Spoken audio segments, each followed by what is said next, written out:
Auzubillahiminasyaitonirrajim. Bismillahirrahmanirrahim. Assalamualaikum warahmatullahi wabarakatuh. Kaum muslimin rahimakumullah. Agama kita adalah agama yang penuh dengan kebaikan. Allah menciptakan kita, memberi pemerintah dan larangan untuk kesempurnaan pahala kita di akhirat. Rasulullah SAW juga berdakwah dengan memberikan kabar gembira dengan peringatan. Artinya, agama kita tidak melulu tentang perintah dan kabar gembira terus. Demikian juga tidak melulu tentang larangan, peringatan terus. Di sana ada perintah, ada pula larangan. Ada kabar gembira dan ada peringatan, sehingga kita umat harus berdakwah dengan metode demikian. Kita umatnya harus beramal berdasarkan metode demikian. Di bulan ini kita banyak mendengar para penceramah menyampaikan keutamaan-keutamaan dan fadilah melakukan kebaikan. Hal ini perlu diimbangi dengan peringatan dan larangan. Karena melakukan perbuatan dosa di bulan Ramadan akan mendapatkan dosa yang lebih besar dibanding bulan-bulan lainnya. Karena apa? Karena keagungan dan kemuliaan bulan ini dinodai oleh pelaku maksiat. Bapak, Ibu, jamaah sekalian, di antara bentuk kejahatan kemungkaran yang terjadi di penghujung Ramadan adalah menyebarnya maraknya perbuatan dosa dan riba. Riba dalam Islam adalah sesuatu yang dosa.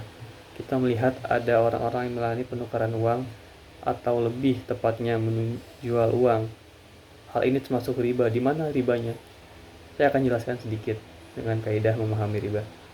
Riba memiliki komoditi atau barang-barang khusus yang memiliki disebut barang ribawi. Barang ribawi meliputi dua kelompok. Pertama, kelompok mata uang, sehingga merupakan mata uang masuk ke dalam kelompok ini, seperti emas, perak merupakan mata uang di zaman Nabi Shallallahu Alaihi Wasallam.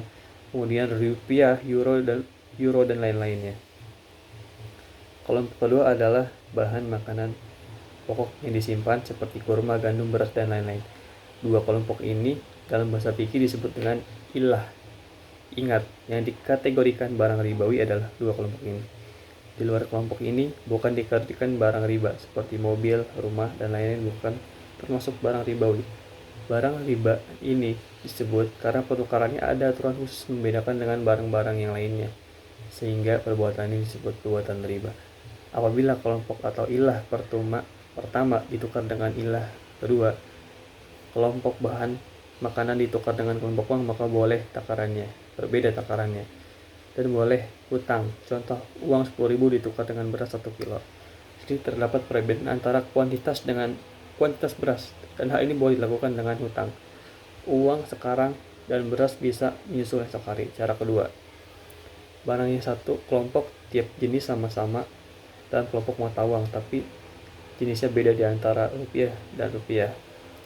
Di sini dibolehkan terjadi perbedaan, tapi harus kontan. Contoh, 15.000 ditukar dengan $1. Itu disebut riba. Terjadi perbedaan angka nilai 15.000 dengan $1. Hal ini tidak dipermasalahkan, tapi harus diperlakukan dengan kontan. Tidak boleh diberikan 10.000 terlebih dahulu, kemudian 5.000-nya menyusul dengan terjeda. Hal ini dikategorikan sebagai riba nasiah atau riba penunda. Cara ketiga, barang yang satu kelompok yang jenis, misalnya sama-sama kelompok mata uang dan jenis mata uang ditukar dengan emas ditukar dengan emas, maka nilainya harus sesuai, tidak boleh terjadi penundaan. Emas 24 karat ditukar dengan 24 karat baru, tidak boleh terjadi penambahan atau tukar tambah. Apabila terjadi selisih atau penambahan, hal ini dikategorikan sebagai riba fadl, riba penambahan. Demikian juga dengan rupiah, harus sama dengan kontan. Misal 100.000 mau ditukar dengan 10.000, harus sama dan kontan nilainya. Uang 10.000 menjadi tukaran 100.000 harus berjumlah 10 lembar, tidak boleh kurang dan tidak boleh lebih. Kalau kurang, hal itu termasuk riba. Demikian juga dengan pecahan lainnya.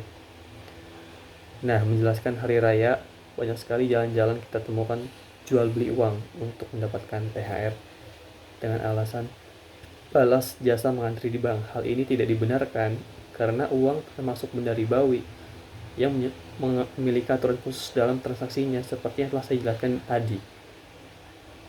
Oleh karena itu, jamaah sekalian, Jangan kita remehkan hal-hal yang demikian, karena riba merupakan dosa besar. Rasulullah SAW bersabda, riba itu terdiri dari 73 pintu. Riba itu termasuk dosa yang besar, kita tidak boleh melakukannya. Yang paling ringan diantaranya misalnya seorang yang menikahi ibunya, dan riba ini paling berat ialah merusak kehormatan seorang muslim. Bayangkan betapa besar dan menjijikkannya riba. Selama bulan Ramadan kita harus berusaha meninggalkan apa yang dilarang oleh Allah Subhanahu wa taala. Bapak-bapak dan jemaah ibu sekalian, demikian singkat kultum yang bisa saya sampaikan. Semoga bermanfaat. Assalamualaikum warahmatullahi wabarakatuh.